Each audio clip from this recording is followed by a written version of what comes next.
Hey buddies, what's up? Welcome to a new video on my channel. Today we have this 2025 Audi Q3 here, and we're gonna install a body kit. Basically a spoiler, side skirt and a rear diffuser. And I would say we take a quick look. It's a Maxton design kit. I'm pretty sure you're all familiar how the car looks before.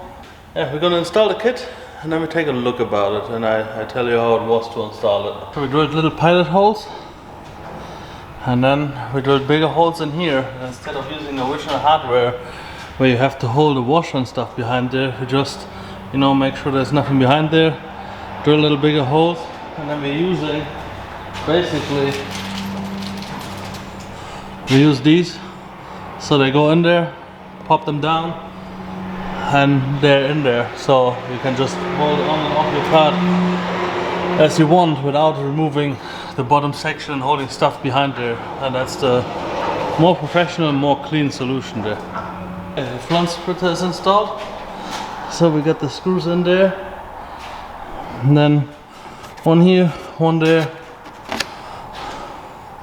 Fitment is really nice, and here make it nice flush here, and then on the other side as well.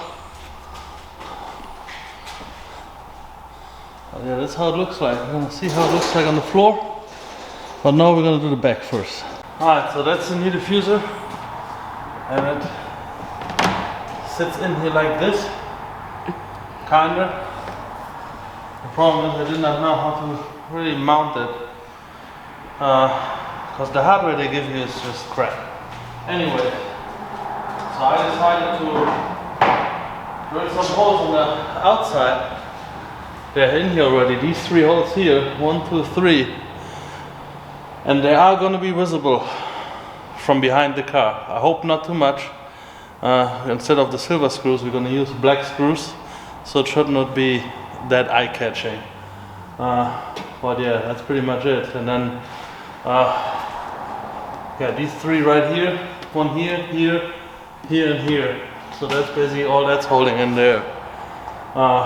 I'm pretty sure you could glue it up here, but I don't trust that textured plastic. If I glue stuff, I like doing it on paint, but not on that kind of stuff.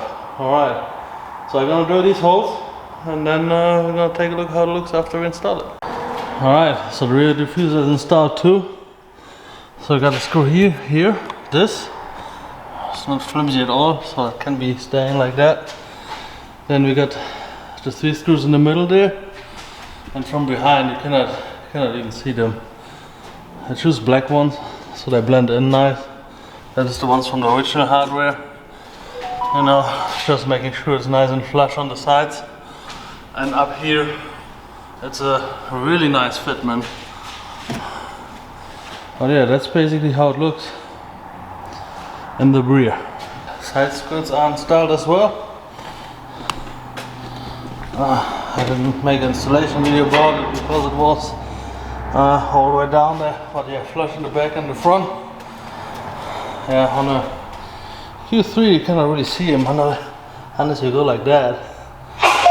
But basically they sit underneath on that plug next to where the car lift goes. That is where I made 2 little cutouts in that part inside, because otherwise when you lift the car up, it would push on that part and then probably rip it out of the car. So I made little cutouts there so you can still lift the car up without an issue. And then just every 7 inches, starting from the back to the front, a screw. And that was supposed to be it, but I actually went ahead and put some glue on there too, and glued it on there, some strong panel bond. Because I don't trust 8 tiny self-tapping screws to hold that plastic piece in plastic. But yeah, that's how that looks. And I would say we're gonna take a look outside how everything looks.